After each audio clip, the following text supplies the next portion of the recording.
Hello and welcome to the Cardiac Cats YouTube channel. I'm your host, Jacob Shorba, and we are live tonight. It's kind of a last minute plan, but I did think that maybe you guys would enjoy something like this. We're going to be revisiting Brian Thomas Jr., spending a lot more time on him than what we did pre-draft process, because really there's a very limited amount of time. But we're going to go over my scouting profile for him. We're going to look at some statistics from PFF, talk about that, and then we're going to go into the film. We're going to look at all his targets. I will say this before.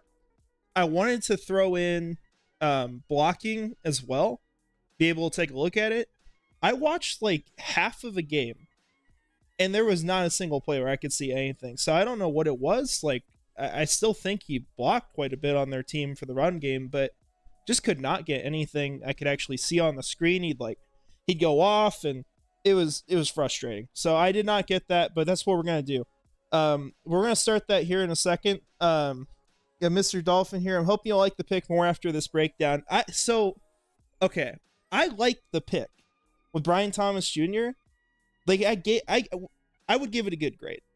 I said C on draft night. I would probably change from that.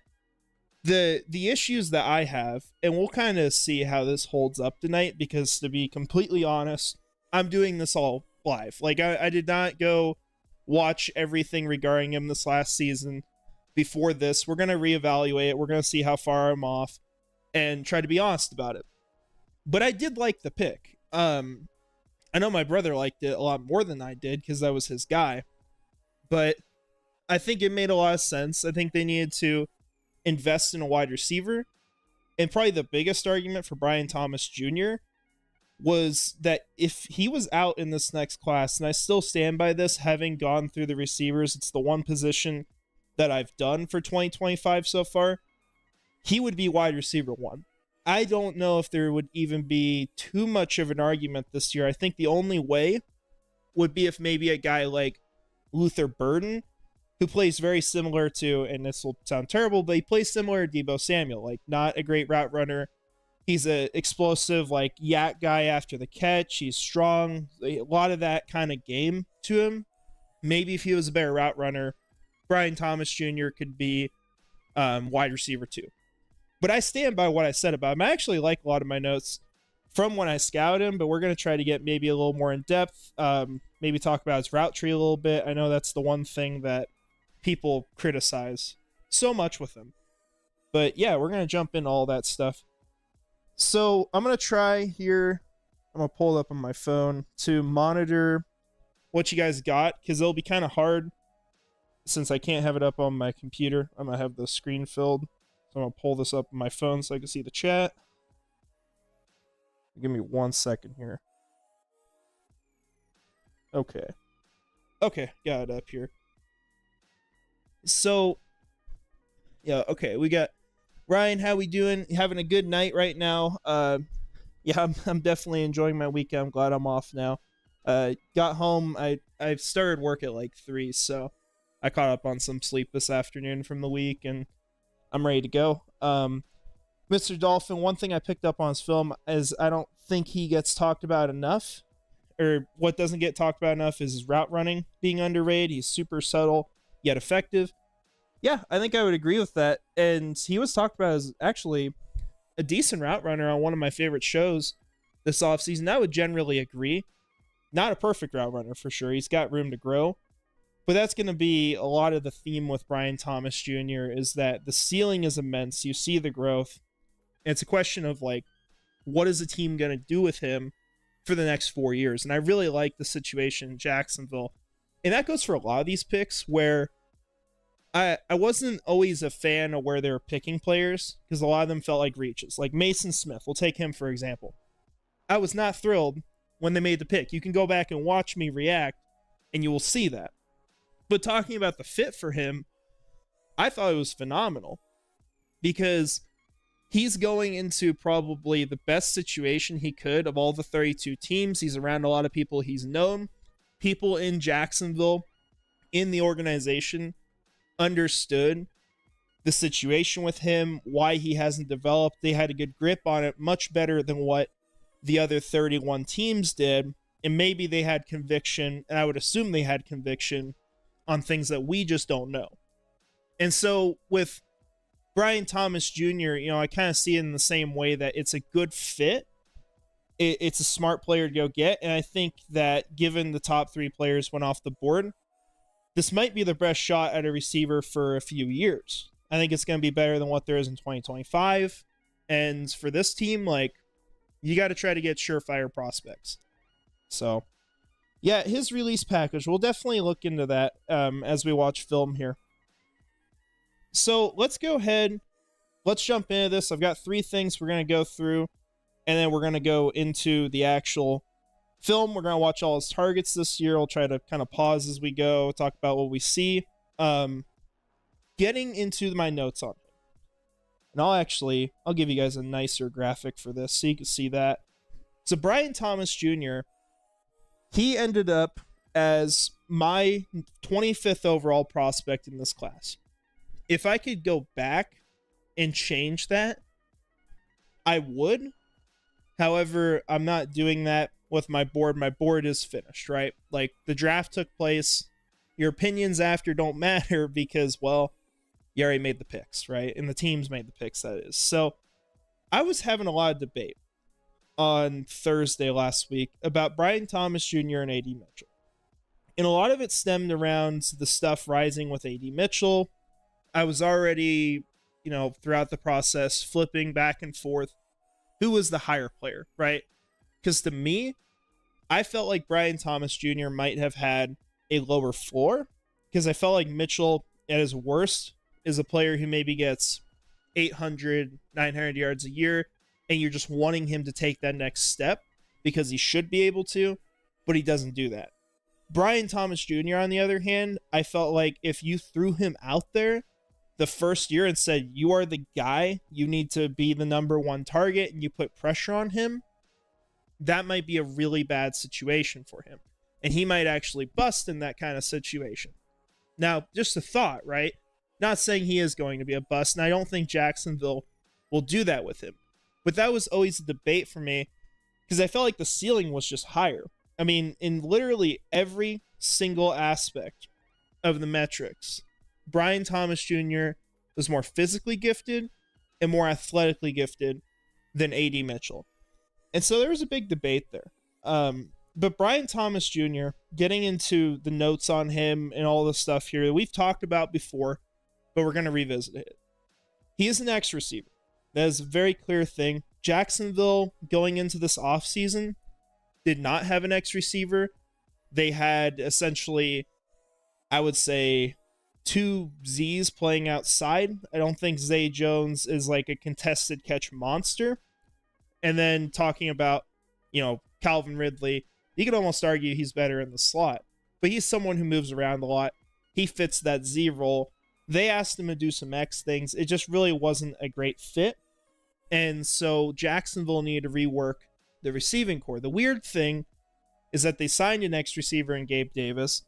And then after that, they went out and they got another X receiver in the draft. And so a big thing we're going to try to monitor here is with Brian Thomas Jr., does he have qualities that could fit more of a Z receiver? Because my initial evaluation is that where his game is right at this moment is very, very similar to Gabe Davis. And that is an issue. So we will definitely look into that. But it's worth noting, he is an X receiver. He comes in at 6'3", 209 pounds. He has a very big frame. He has long arms. He has big hands. He's almost got an inch bigger hands than A.D. Mitchell, who's the main guy to compare him to. Because the whole debate, it wasn't that he was a top 3 receiver. It was whether he's number 4 or whether he's number 5. And the NFL very definitively chose him as the wide receiver 4. He was taken around earlier than A.D. Mitchell, and A.D. Mitchell was passed up by quite a few prospects. But Brian Thomas Jr., very gifted player, has a lot of great metrics on him. He's lengthy, he's strong, and he's super fast. And you can understand why Jacksonville fell in love with a player like that. You're talking about Trent Baalke prospects, like Brian Thomas Jr. is one of those guys for sure. Now, getting into my notes on him, and a lot of these things for me right now still hold up, and I'm happy with how I worded stuff. You know, we talked about the incredible size, right? The short area speed, he is surprisingly elusive there too. He has good acceleration. You'll see that specifically on one clip. I think it's early in the video where he's turned around backwards and he just simply, spins around and starts running down the sideline, completely burns a guy who should be able to keep up with him, you would have thought. But he's sneaky fast. And that short area speed, it shows his acceleration. It's a really good combination for being a big receiver. And when you hear him compared to, and this is the really unfortunate comparison, is people try to say, well, he's Quentin Johnston. He's just a tall guy that's not refined. He's not going to be good. The difference between him and Quentin Johnston, for one, would be the school. But what I mainly want to get at is that they're completely different players in terms of their speed. He is, I think, 0.2 of a second faster than what Quentin Johnston was. And so I do want to shut down that comparison because it's a pretty bad one. Not that anyone here has made that comparison. I know someone who has, and it kind of blew up on Jag's Twitter, and I thought it was pretty unfair at the time. But he is a very talented receiver. One of the very interesting stats on him was this perfect 99.9 deep receiving grade on PFF. We'll actually take a look at that. It may have ended differently. I will say that these notes might be partially from right before the season ended because they still have bowl games. I think they might have had a couple weeks left in the season. Jaden Daniels, I don't believe, played in the bowl game, so you got a whole new quarterback working with him. Might have kind of thrown it off. He had a lot of deep targets this last year. He caught nearly like 75% of these deep targets. So he was consistently converting these plays. And you talk about what Jacksonville needs on their team. They need those kinds of plays. This was not an explosive offense because it was not explosive. They were able to load the box in the run game. Jacksonville couldn't run it anyway because it was a bad offensive line. You bring in upgrades like, Mitch Morse at center, which I want to make it clear, Mitch Morse is not a plus run blocker. Like throughout his career, he has been average at best, with moments where he was more than that. But in general, that's what he is as a player. So Mitch Morse is an upgrade still over Luke Fortner because Luke Fortner was so bad in the run game. But you pair that with the deep receiving abilities that are now going to stretch the field, that are now going to cause teams to have to game plan against that. That's going to be very good for this offense to have. Yeah, I'm calling you out, man. I'm gonna be honest. You're good though, but that was a pretty brutal comparison.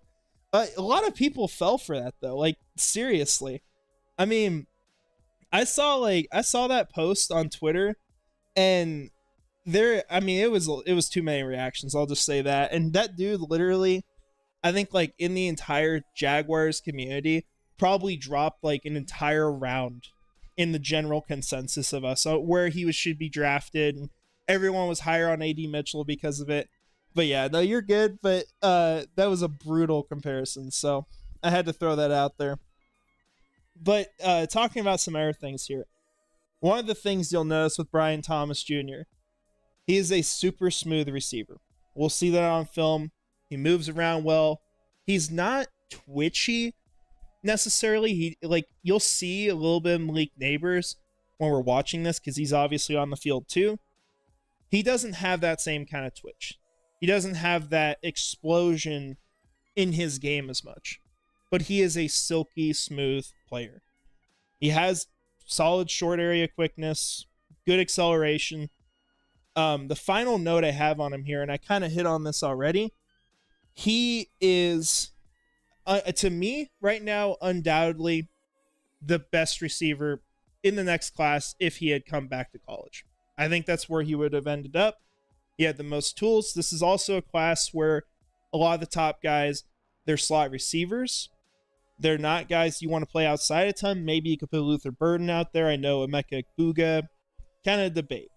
And then you got like Tetaroa and McMillan. who can play outside, but I don't know if he's a wide receiver one. That's a big difference with Brian Thomas Jr. and a lot of those prospects, and why I think he's better, because ideally you want those outside guys. It's easy to find a slot receiver. So, getting into some of the concerns though. One of the biggest things you'll hear about Brian Thomas Jr. is the hands down the field. He reverts at times from being a hands catcher who has some very good hands on these passes to kind of cradling the ball. And you don't want to see that, because that gives the defender a better chance at it. It's not really the best way to catch it. So that's something you're probably going to see a little bit of on film. Another thing, keep in mind, if you followed the draft this last year, Brian Thomas Jr. was not a first-round prospect to start off the class. Like, he was day 2, maybe even day 3 for some people. And you'll see why when we look at some of the receiving metrics. He did not have a lot of yardage in his previous years. He blew it out of the water for what he had in 2021 and 2022 combined in the 2023 season. Now, just the final couple things here. The one that probably stood out to me the most of all these concerns was that for being a big X receiver, you just do not see the physicality in Brian Thomas Jr.'s game. He can play that way if he absolutely has to, and he's going to have the frame to often win down the field. But he is not a bully kind of a wide receiver. Maybe that develops. It's just not something I saw on film. It was quite frankly weird seeing a player who is that much bigger than everyone else dominate in that kind of way, to where he's not just destroying players, he's just beating them with speed. That's really the way he won a lot of the time, was just getting open down the field because he's faster than all these guys. And then finally, as far as a route runner, he's not elite right now. He's got room to grow there. And you have to keep in mind, he's still 21. They asked him to do more this year. I think he is going to improve in that regard. And Jacksonville said, when they drafted him, that they were going to have him run a full route tree. So hopefully that means more than just running screens all the time, because that's what we did too much of last year. But those are some of your initial comments on Brian Thomas Jr. from my draft profile going into this. Now, flipping over to PFF, we'll take a look at some of the metrics here. Before I do that, we'll just kind of read the comments here. Yeah, Nasir Premier, yeah, I was trolling BTJ pre-draft, but simultaneously saying I like him as a prospect. I did not think you liked him, man. You were killing him pre-draft. Like single-handedly, that Quinton Johnston comment, like his entire career was done that day, as far as it went for Jacksonville. But yeah, I mean, I'm sure you don't hate the guy or anything, but that was still just such a brutal comment. And then Robert Atzert saw the cradle catches too. Yeah, there's a bit of those on film. That was the big thing that I heard when Brian Thomas Jr. was kind of entering that first round of the draft talk. It was a big conversation around him, so we'll kind of watch out for those. And yeah, Press Taylor, screen passes, two things that just go together. You know, PB&J. I'm just going to hope he doesn't do a lot of that, though. That would be killer. They need to be more vertical this year in the way they do things. They built the offense for it. They got the quarterback to do it. It's good stuff. We just got to hope that, you know, Press Taylor changes. And if he does, hey, maybe he goes back to being like a decent offensive coordinator. And he's not a joke. We'll have to see, though. Now, getting into the stats, talking about like comparing his previous years to this year, it's very clear that Brian Thomas Jr. was a breakout candidate in 2023. You look at the yardage from 2021, 2022, he had 720 yards over those seasons, 7 touchdowns. His yards per reception would have been roughly, it looked like 12 when you average that out, somewhere around there. So not great statistics, right? Just someone who had not worked out incredibly for LSU. And you got to keep in mind, like, there were other guys there too. I think Kayshon Boutte was there in 2022. So he's been kind of waiting to be the starter, and he took advantage of it when he played. This last year, nearly put up 1,200 yards. It's worth noting that his receptions, he brought in 78% of his targets. Those are really good numbers. Now, as far as the drop category, it's a little bit going on here. I would not call it a detriment. And that's why I didn't really mention it too much. It was more so the way he catches down the field at times. But, you look at these games, like, at the most he has one drop. And I think you can live with that, especially given how bad drops have been in Jacksonville throughout our time with Trevor Lawrence. It's been one of the worst receiving cores in that regard. Yeah, PFF did talk about that. And I'll actually, while I don't agree with everything they say, and they're very harsh towards Jacksonville, I do agree with their thoughts. Because now it's gone from, like, Calvin Ridley and Christian Kirk, take away targets from each other. That was their narrative, right? Before, obviously, Calvin Ridley walked, and you had a lot of changes in the receiving corps. But now it's a completely different thing where this part of the offense that we had missing, we signed Gabe Davis as a vertical threat, and then now Brian Thomas Jr. is here, and his game is very similar right now. I do think, as the season goes on, that he is going to be a better player. I think he's going to become a better route runner. And those things, paired with his speed, are going to help him be able to take on maybe more of the Z receiver duties. And that will add some differentiation to what the offense has at the end of the day. And yeah, you can see him high point on film. He's capable of it. It's just a question of, like, he's got to do this all the time. And Nasir Premier, I'll take a vertical explosive offense any day rather than the underneath stuff. Even the Athletic was trying to give us shit for the draft. Yeah. The Athletic, I don't really give a crap what they say because I think they just put us 26 in the power rankings. It's pretty bad. I don't think that's fair at all. But yeah, we all know, like, the offense had to get more vertical, and I think they did a lot to help that. I do wish that maybe it was a group of receivers that were a little different. I like Gabe Davis. I don't know if I would have signed him pre-draft. I probably would have waited to fill out wide receiver, try to build it younger, and not invest a bunch more money. Because keep in mind, Jacksonville was ready to pay Calvin Ridley, to pay Christian Kirk, and to pay Gabe Davis for the next 2 years. And if they got that done, like, the numbers on that, it would have been over $50 million for the receiving core a year. So I'm glad they went this way. Not perfect, but it is better. And then Robert, I watched all target tape, and there was a lot of bad balls for QB2. Yeah, that's another thing. People will say, like, Jaden Daniels did not hit him on a lot of passes. It hurt Malik Neighbors' film as well. We'll probably see a bit of that here too. And Purity Empire, hey man, didn't see your draft, but how are you? I'm doing great, man. Glad you can join us tonight. You are the Colts fan, right? If you are, I'm sure you're pretty happy about the draft. You guys had a good one. You got Latu, you got A.D. Mitchell as a hell of a pick. I think they did a good job early on. And I'll read one more comment here, and then we'll get back into this. Mr. Dolphin, it's so funny how much PFF just looks at their grades and silly stats when talking about teams. With PFF, like, I feel like there's one guy that saves that entire group from just being the most detestable group of people, even if their statistics are nice to have. And it's Trevor Sikkema. Like, got great content, super nice to talk to. I actually got to meet him at the Senior Bowl.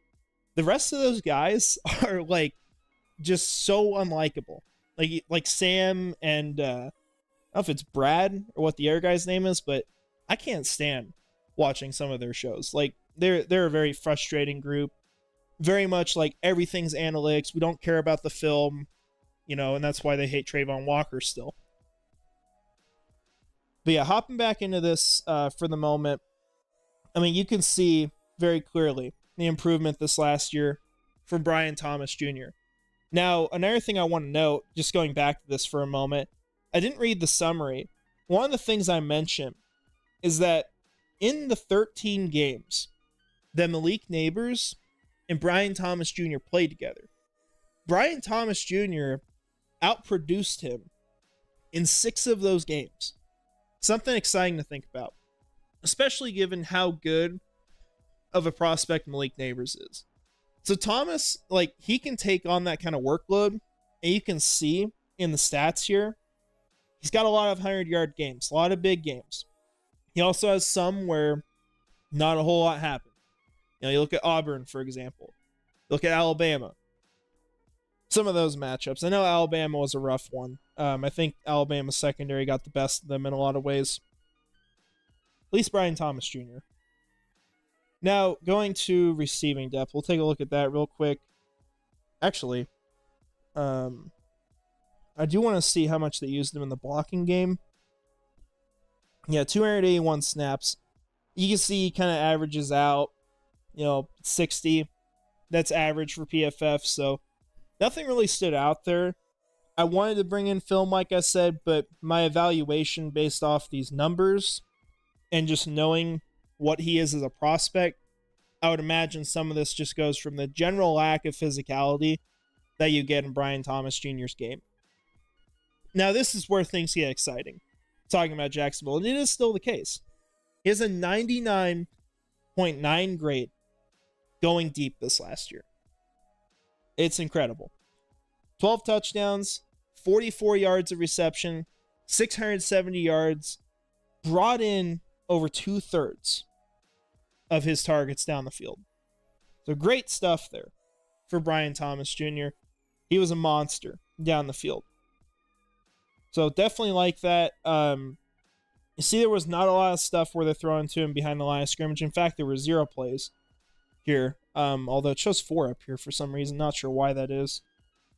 But they used him a lot, like on short plays and long plays. Not a lot of stuff in the middle of the field. Maybe that's where you see the route running come into question, especially when we look at the route tree, because there's a lot of like, okay, you might run a screen here and try to run through everyone, or we're going to have him run a go route down the field, that sort of stuff. Now, before we jump into all targets here, we're going to take a look at one more thing. I got the route tree up here. Trying to find this before so you guys could actually look at this. It is worth noting that on this graphic, roughly 75%, so 3/4 of his targets this year are on go routes, curls, and slants. The vast majority of them being on curls. Almost half of them. It's crazy. So we're going to try to see how much of this you get. You see a little bit of the screen game too. That's probably where you get those 4 targets from. So with that said, let me make sure we don't get anything else we're going to hit on here. And we'll go ahead. We're going to jump into the targets for Brian Thomas Jr. For that, I am going to read the chat here quick, and we'll kind of pause as we go. So we got Pierre the Empire. I'm the Colts fan. Yeah, nice to have you here again, man. I thought they had a good draft. I think you guys are a very sneaky team in the AFC South this year. And it would not shock me, honestly, if the Colts ended up being better than the Texans and potentially even won the division, depending on how Anthony Richardson plays. I think everything pivots around that. But you look at last year, I mean, if Richardson came back and he played the way that he did at the start, especially against us in week 1, I think he would have beat CJ Stroud. I think there would be a very different narrative in the AFC South at this point. But, I think that's where everything kind of comes down to. The athletic rankings were atrocious. It's disgusting. The fact that I was telling my friend this, who's a Chiefs fan, like, how do you have the Commanders above Jacksonville? They have, just looking through their roster, they have a quarterback who's probably going to get killed. I mean, you've seen some of the hits from Jaden Daniels on film. I almost threw one on here, in fact, just because of how bad it was. But the guy gets hit a lot. It doesn't protect himself well enough. I think he needs to put on a little bit of mass for the way he plays, too. You've got a really bad offensive line. You didn't get your early pick there. Your wide receiver core is not as good as it should be. I don't know all their picks, honestly. I'm not sure there were a ton of impact ones after the early second round, because they really nailed that second round pick with Johnny Newton. but blocking's bad. Receiving core is, you got Terry McLaurin, and that's kind of it. And the defense, like, incredible interior of the defensive line, probably best one in the league. I would go that far. But you got Emmanuel Forbes, I think, leading your cornerback room at this point. You hope he like starts to eat food so he can actually cover people and not get thrown off the field like he's Luke Fortner playing cornerback. And, no pass rush outside of that. So I don't get how that stuff happens. Yeah, they hate the Jags. I think they do too. I think some of it is just trying to get reactions for sure. Brian Thomas Jr.'s last Infinity Stone. Who do you double on this offense? Good luck. Yeah, it's a good offense. I just hope that they offer something a little bit different. Talking about him and Gabe Davis, I think that's a big secret to it. And then getting to run the ball a lot more. Because they got a good running back. They got to start using him. Which they ran him a lot last year, but not as productive as he should have been for how good he is. And then, hey, Jacob, been waiting for this all day. Yeah, me too.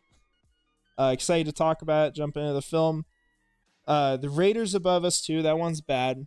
I can at least respect that the Raiders have seemingly good coaching, made some good draft picks. They got Jackson Powers Johnson in the second round, so it's another team who did really well.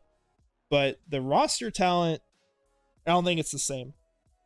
And yeah, John, we got Landry coming in. We're gonna see how he does. I don't know what to expect there, honestly. I'm just gonna probably leave that for training camp. I guess rookie minicamp he's gonna be up. So, all right, let's go ahead. We're gonna jump in. There's about 15 minutes of film here. We'll go through. We'll kind of pause as we need to. Some of these you won't learn a lot from, honestly. The way I'm trying to do my scouting now, and this will be a little different than it. I've tried to get 3-game sample sizes from players at least from 2022 or the year before, and then try to get 3 games from the current year. We're just going to do all targets here. So we'll go ahead. We'll jump into it. Here. So Brian Thomas Jr. gets it off just down before there, he's top of the screen. The catch is made. He's a little elusive after the catch. You're going to see here on some of these plays that he should not be getting extra yards, but he continues to fight for it. There, should be going out of bounds. I think he does a good job. Comes across in motion. He's got that speed to kind of deceive people. Got him wide open there on the sideline.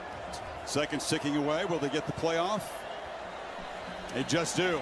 Last play of the quarter. Daniels takes a downfield shot. Oh, and Thomas leaves him alone. Watch 20. So you're going to see here, talking about cradling. To the inside with Lacey. Tries to bring it into his body. Doesn't work. Defender gets him. Long throw. Catch by Thomas. He's got a long way to get even louder after this game. Expected to challenge and maybe unseat the Tigers. They'll meet in Death Valley. And right into the quarterback. Ball comes out quickly. A lot of stuff. Throw and a catch to Bryant. Short yardage here. Just don't see a lot of shut up so you can get the audio because that's part of it. They are full voice here. There's a long throw, and the catch is made by Brian Thomas, who escapes. See the acceleration there. Gonna give him a touchdown here. We'll go back and watch that one time here. It's our final play of that game. See if I can get back to it properly. Yeah. Here we go. I'll shut up so you can get the audio because that's part of it. See, they kind of leave him wide open here. There's a long throw on the sideline, but he's surprisingly quick in the short area, and that's what makes him not really your typical X receiver, because he has that speed that you don't really expect. When you're talking about a typical X, you're looking at guys more like Mike Evans, like Keon Coleman, if you want to talk about prospect from this year. Not a ton of speed, but just incredible ball skills. And right now, Brian Thomas Jr., he will show those ball skills from time to time. Oh, shoot, we got audio up. Okay, that's fixed. My bad there, guys. You're going to see those ball skills flash at times. And, yeah, I think that's what I got here. Okay, audio should be off here. You see, they don't even cover him on this play. There's a lot of plays like that, and thankfully he didn't tear his ACL there. That would have been terrible.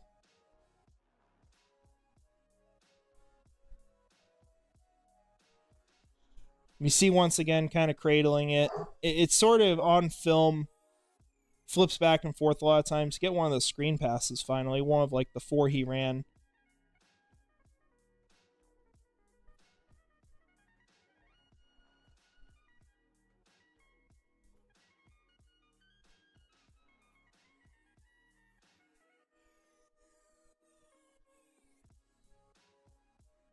You're going to find a lot of touchdowns on film here. A lot of celebrations, too. And there, like, you can see how he can high point the ball.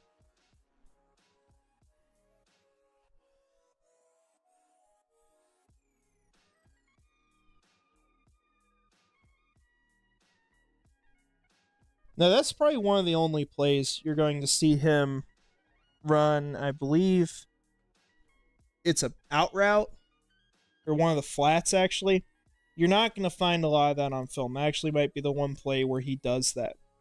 You're going to find a lot of stuff, like I said, where you're going to the sideline for, maybe 5 yards. You're going deep on a go route into the end zone, or you're going on a curl to the sideline. A lot of this, like, short stuff, often, before the hash marks for the first down. So kind of find that again there.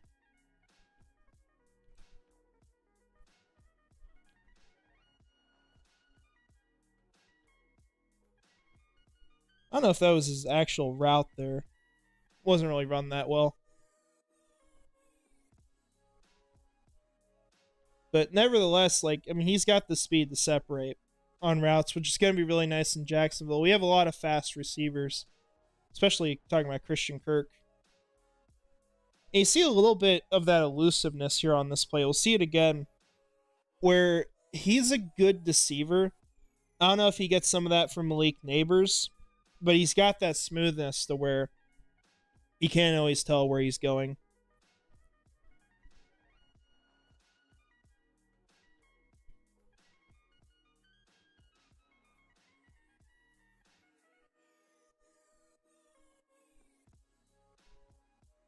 Yeah, a lot of plays where they're going after his legs. Tackle.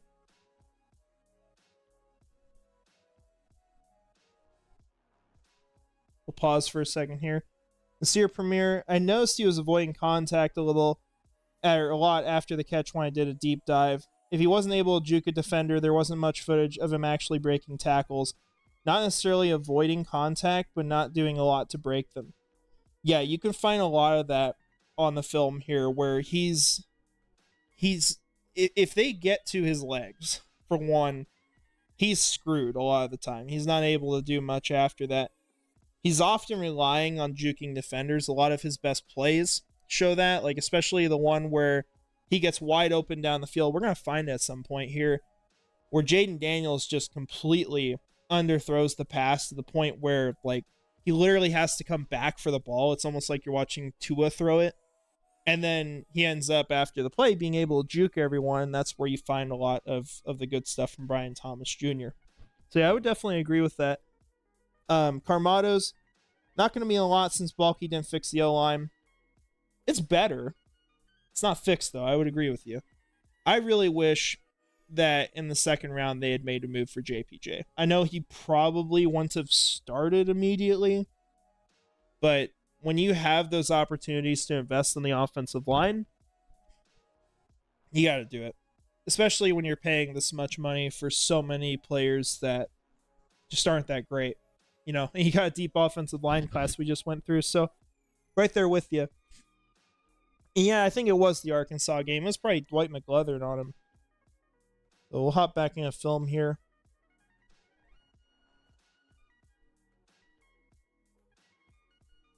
So, I think he's top of the screen here. Yeah, see, kind of missed him on that throw. He's got a big catch radius to pull it off. You see there, once again, going after the legs. Terrible throw. I still going to be completely honest. I can't understand how Jaden Daniels went where he did. Underthrows again there. Oh my gosh. I'll go back to that real quick. So once again, And this is what we talk about, where we're saying, like, he has got so many yards that he missed out on this last year that he should have had. They're just throws where they did not get it to him. Could not pull it off. You see here, like, he's got a step on him. You see, he literally beats him right there, and he has the speed to continue separating. Has to come back, and guess who breaks it up? You know, a lot of that crap on film. Like, he might have been a 1,500-yard receiver with all that stuff factored in. We're going to see that play here shortly in the Arkansas game now. Finally hit him, and it results in a touchdown. And Trevor's going to be able to make those throws. That's going to be a big difference, and maybe Brian Thomas Jr. has an incredible year because of that. You know, I actually don't have, pauses for a moment, I don't have a pro comp for him. Now, I will say this is how I think his career will go, based off what I've seen. And I'm not saying he's going to have the same height of heights he reaches, but I think he's going to be similar to CeeDee Lamb in his development. I think those first couple years, you might look at him as a player that's like, well, that's a solid first round pick, right? He's not terrible.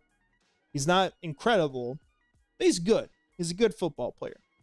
And then you're going to find that over time, especially in this situation where he's got other receivers around him who can help carry the load, that he's going to be able to improve his game. He's going to become a better route runner.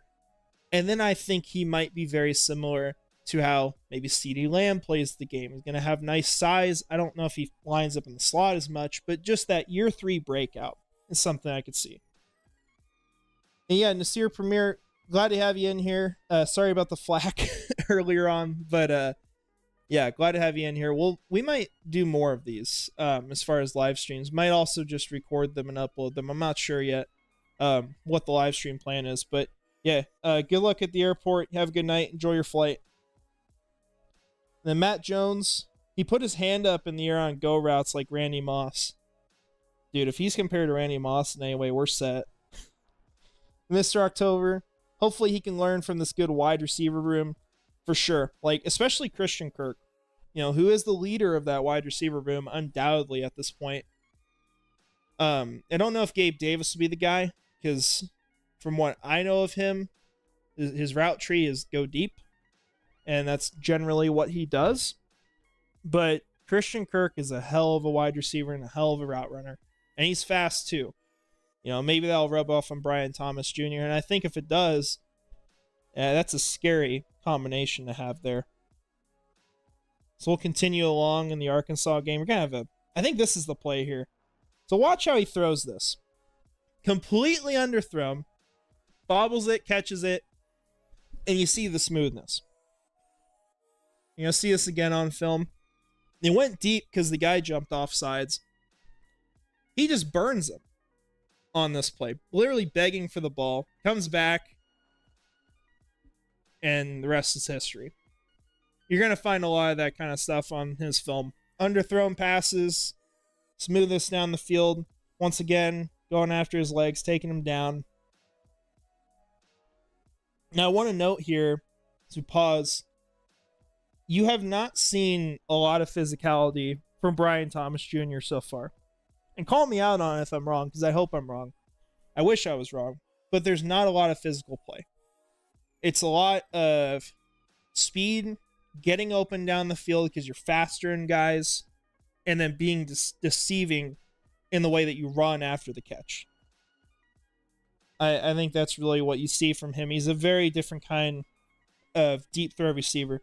And Christian Watson has been thrown out as well. That's another guy. I think Thomas will definitely be more healthy. Carmado's CD sounds like a good comp. He's not going to be Randy Moss or Justin Jefferson, but CD would be great. Yeah, that's what I felt like when I watched him. He feels a lot like CeeDee Lamb. And I think he's, at least whether or not the prospects are close, those two guys will probably have similar career paths. And that's why I encourage people who are watching the live stream last Thursday, and maybe were disappointed. Some were, at least at the time of the pick. And I was one person that, you know, I was fine with the pick. I thought it was all right. But there were guys I would have rather had. But you gotta be patient with Brian Thomas Jr. They need to give him time to develop, and it's gonna pay off in the long term. That's the exciting thing about that kind of move. And then Cali Jag, appreciate all the content, helps ease the off season. For sure, man. We got a lot of stuff planned. I will make this clear though for you guys who are kind of joining this off season, because a lot of people who have. This is an off-season channel primarily. I will have stuff during the regular season. No, this year. Last year I did not. I am going to try to offer that, though, so it's a year-round thing. But we are going to focus very heavily on the team-building side of things. We're going to focus a little bit on the next draft this offseason. I will be doing summer scouting on this channel. Maybe we'll do some of it live. Maybe not. I've already done my wide receivers. I am currently on edge rushers, hoping maybe I can stay up late tonight and finish that group.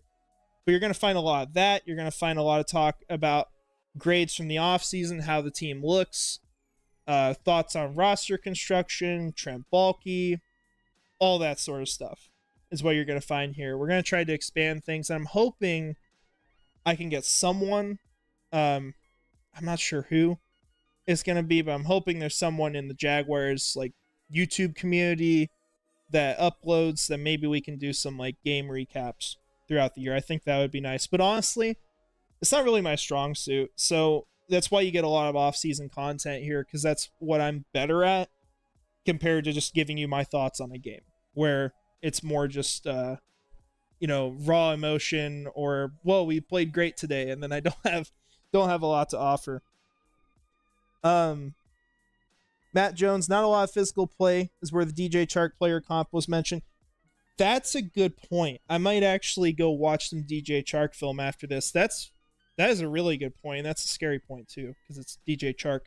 But I don't think their careers will play out the same. I think Brian Thomas Jr. is a better player. Not that I hate DJ Chark. He had one good block for Daniel's touchdown, says Robert. Yeah, I recalled that play earlier today. I did not know what game it was because I wanted to throw it up on here. Can't at this point, but he did have a play where he was running down the field with him, and you could see that effort. Like, he's not a player who's just half-assing the game for sure. Jags 21, Denzel Burke next year. I've seen a little bit of Denzel Burke, actually, just watching film on some of the Ohio State players or teams that played Ohio State that were on offense. Ohio State's shown up a lot in my film evaluations. Denzel Burke looks pretty good.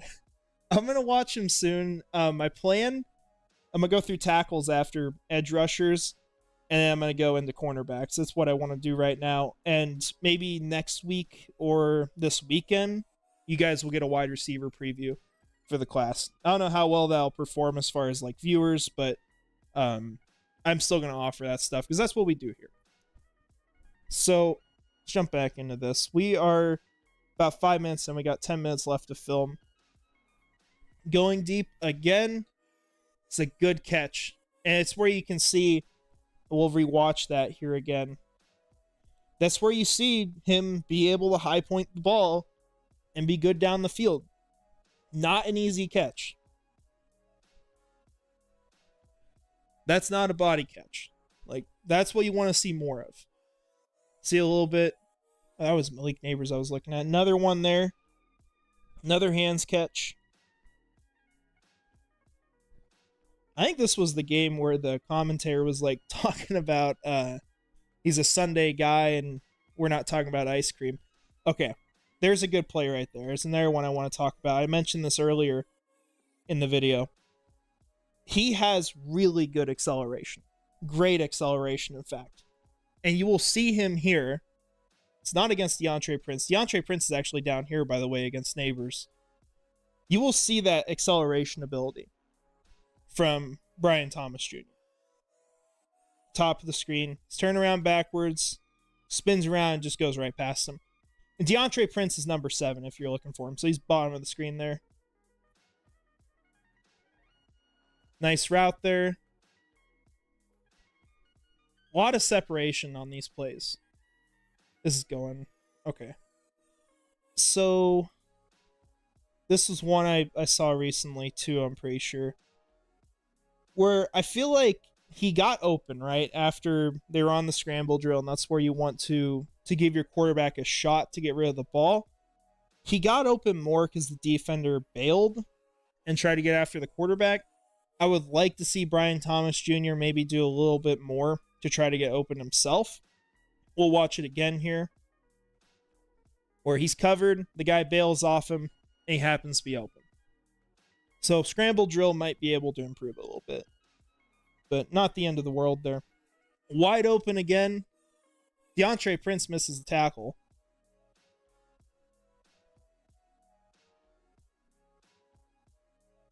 It's a lot of plays where they just left him open. I don't know if they just focused on Neighbors too much. So obviously you can see they're covering him bottom of the screen. Another good catch down the field. We'll watch that again. Actually, I think he cradled that.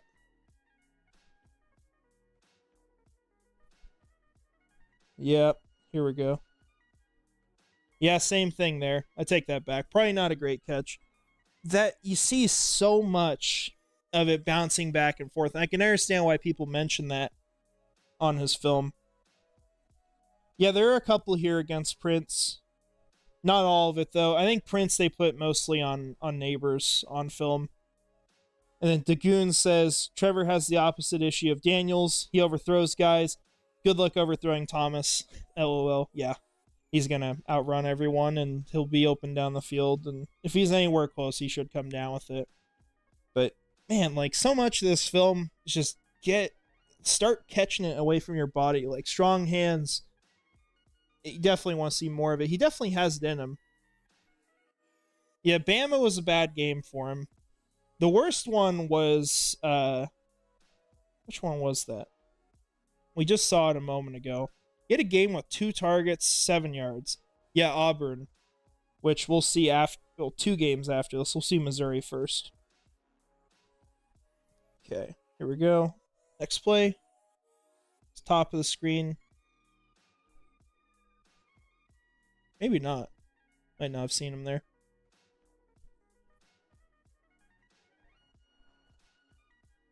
That's a bad throw. Wide open again, across the middle of the field. I hope he does a lot of that. And fumbles it at the end. Didn't see a lot of that on film. Bad catch, as in he didn't catch it. Not a ton of drops. Immediately responds, beats him deep. Who was that in coverage? It's not anyone I know. That's not Abram Strain. I mean, he's responded well. Like, you don't see this stuff tumble, right? When he has a bad play, he's not dropping our pass. Like, I think he's someone who's pretty clearly, based off the stats and on film, been able to come back from that. Same thing there, no physicality. I think that is probably the worst part of his game. It's that or the cradling, which isn't the end of the world. He fights a little bit. I don't know what it is with him. Like, once again, like, not able to break tackles. He's gonna have to win with speed a lot of the time, at least starting off his career. Nice hands catch. Stays in bounds there. It's a good play. Good route as well. Very smooth route. Yeah, I would hope if the quarterback was a little taller.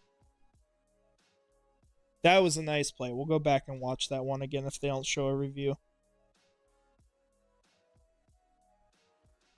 I remember when I watched Daniels, that was one of my favorite plays. Watching him. You see Thomas. Yeah, just separation is great with him. If you're remembering anything from like 2021, 2020, having separation from a receiver is incredible. It's like a foreign concept at times. Yeah, really good job. You just see like how much ground he chews up with the strides. Like the guy behind him, like number 10, his feet look like they're moving so much faster, but Thomas is just almost effortlessly pulling away. And that's fine if you cradle there. Not the end of the world. It's literally got like 5 yards of separation. I'm excited to see him in number 80. I'm hoping he keeps that. It's better than number 11. Good coverage there. Stupid throw. I think we're almost learning more about how much the Commanders screwed up with this. Didn't throw it to him well there. Missed him. He got first down. There has not been a lot of plays so far where we're looking at this like, man, Brian Thomas Jr. really screwed up here. It's mostly after the catch sort of stuff for, trying to high point the ball. Good play there.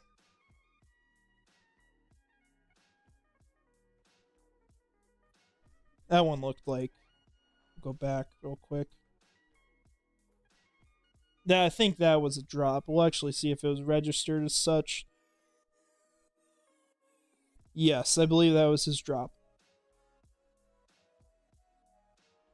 Yeah, similar career to Mike Evans would be pretty nice. I don't think I would compare him to Mike Evans just because the physicality is otherworldly compared to him. Not in a good way, but the speed is so much better. He's a very, very unique prospect, I think, in the way he plays the X receiver position for sure. Definitely not prototypical. Even if he has prototypical size. Got Carmados here. Might be cool to get Luther Burden next year. Max, he's the Jamar Chase. Minimum, he's the inside-out Kirk replacement. If not that, then should try to go for premium left tackle. I have not got to the tackles yet. I have heard there are some really good ones in this class, and I've heard of some that might be a really good fit for Jacksonville. It just sounds like they might go really early first round, which was the issue we ran into this last year. Like, I wanted Fashanu. I think I made that clear before the draft and on the live stream, and he went to the Jets at 11. So just was not available for Jacksonville. So definitely, I think that's a great way we could go.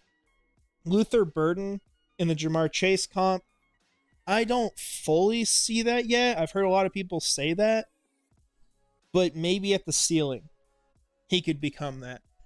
And he is a little bit smaller than Jamar Chase, but I think the fair one right now, as far as the way he plays the game, is Deebo Samuel.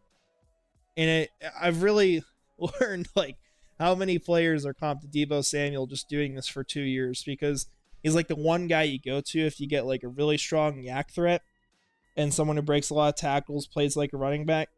That is really the way Luther Burden plays the game. I'm hoping he develops his route running this year, and I think if he does, he'll be wide receiver 1. And maybe he will be by default. I think the best replacement for Christian Kirk, if things go wrong, and I don't think that'll be the case, but I'd definitely be watching Emeka Egbuka. That's my pro comp for Emeka Egbuka is Christian Kirk. I think they're identical players. I think maybe Ibuga's stronger as far as after the catch stuff, but watching Christian Kirk's film, you see a lot of the same stuff. And then Robert here at Lowell, Washington is hyped right now. They are pretty happy about that pick. That's the one I don't think is going to pan out. Not that I hate Jaden Daniels, but I'm not confident in that infrastructure there. And Kermados, he's not Chase. I'm saying he's a 6-footer to go with the big 6'3" guy. He would definitely be a good Z option. That would definitely be a choice. Jacksonville, the issue is that they're pigeonholed into these 3 guys for the next 2 years, unless you think Kirk is expendable after this year, which I'm not there personally. As much as I like Emeka Egbuka, who is probably the my guy of this class so far, and he has been since before this last draft even happened, I don't know if I would draft him and replace Kirk with him personally, because I think Kirk is at a good cost. I think it'll get cheaper as he gets older. I think he's still a young, very effective receiver, and someone I want to keep around Trevor Lawrence for a long time. But that's my personal guy. That's the one I'm high on. Dagoon, we need to go hard on offensive line next season. Multiple free agents and or picks. Completely agree. I would like to see it done during the draft. The problem is that you're going to have other needs that come up. because I'm not confident this draft class is as good as some people think it is right now. We'll see, of course. I want to be wrong. But I don't know if they make a ton of investments. They didn't really do a ton to get guys of the future. They got a swing tackle in Javon Foster, who I like a lot. I don't know if he's ever going to be a starter, though. I think he can if he needs to, but it's going to be like maybe a downgraded version of Walker Little in a sense, which is still fine. And then Robert here, the extra third and fourth we got from the trade should let the Jags trade up for a top left tackle. For sure, theoretically. But our GM doesn't trade up during the draft. He can't do that. Maybe if he's fired next offseason, we would do it. I could definitely see that. But, yeah, I don't know. I don't think we're ever going to trade up in the draft with Trent Baalke here, honestly. Unless it's like second round. Because he did it with Devin Lloyd. That's kind of the only time we've seen it first round. Think Bengals wide receiver core, Chase, 6-foot route running savage, T. Higgins, who is the Brian Thomas Jr. Yeah, I mean, if he becomes a great route runner, if Luther Burden does, for sure.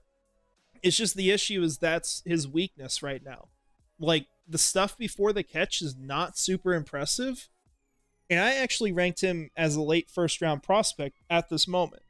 Now, a lot of players are going to be ranked lower than where they actually go at the end of the day. But that's just where I have him, you know, kind of in comparison to maybe this last draft class. Dagoon, TJ, guys on NFL Network were saying Foster should play guard. I don't know about that. I think he's got decent size from what I saw. Maybe he could kick inside a little bit. I think first year I'd probably leave him at tackle and have him be the swing guy and have that be the long-term plan. But perhaps that could be the case. Well, let's go ahead. Let's jump back into film here and wrap this up. We got another 5 minutes of film. So, got the Alabama game. Like I said, one of the worst games of the year for him. There's the immaculate Terry and Arnold interception I've seen like 20 times. Where it gets bad at the line. I think it's Dallas Turner. Yep. Brian Thomas Jr. showed physicality on the tackle. That's a good note. Yeah, the thing that stands out to me so much, like watching these plays, he's got so much separation on these players. Like even there, he's got enough. Nearly stayed in bounds and took it all away. I think that's what gets me the most excited, is the size and the separation on film is incredible. Bad throw. Let's see what happens here. Going back to him again. Good catch, but can't get anything after. It's weird. It's almost like he needs to hit the weight room, even though he's like 205. Burns him again. Nearly got a touchdown. Gosh.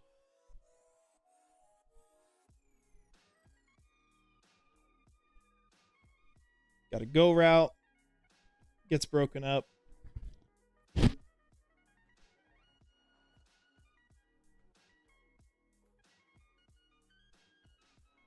Another deep shot, as usual, and they got him down the field.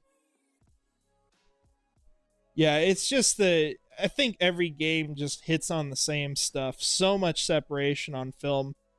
He's great when he's by himself. I don't know if he's going to be a contested catch guy right off the bat. But yeah, you just see him pull away over this play. And he hits him on that play. It's a good throw.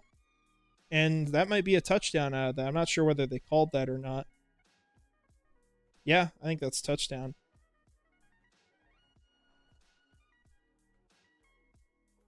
He is wide open on a lot of these routes.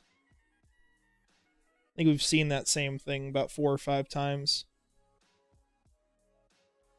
Another curl, I think.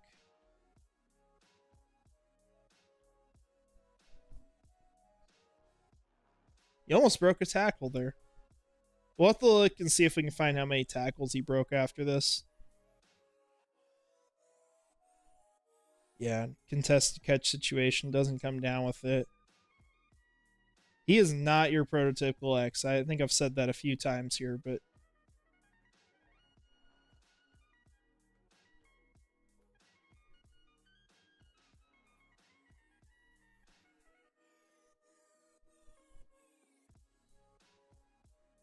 It's a nice play there. Got a first down. Get elusiveness after the catch. It's where he has to win right now.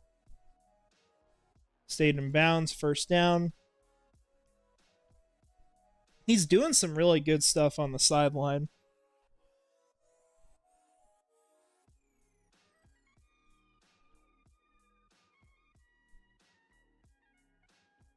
There we go. There we go. Contested catch. It's a good one. And you see, like, he can high point the ball. It's there on film. He's just got to do it more often. Got a couple games left here we'll go through. Hold up. Was that Malik Neighbors they were throwing to there? I think that was. Yeah, that wasn't even Brian Thomas Jr. I'll take a deep shot here, I'm sure. Yeah, same thing there.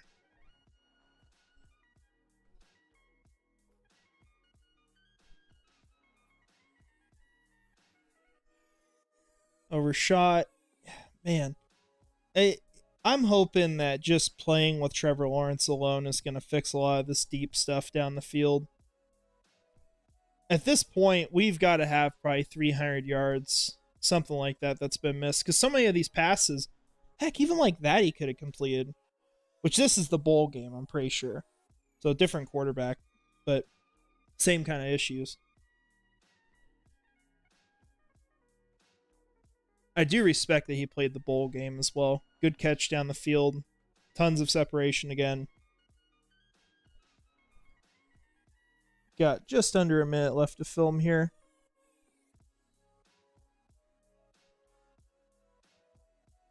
Oh, okay.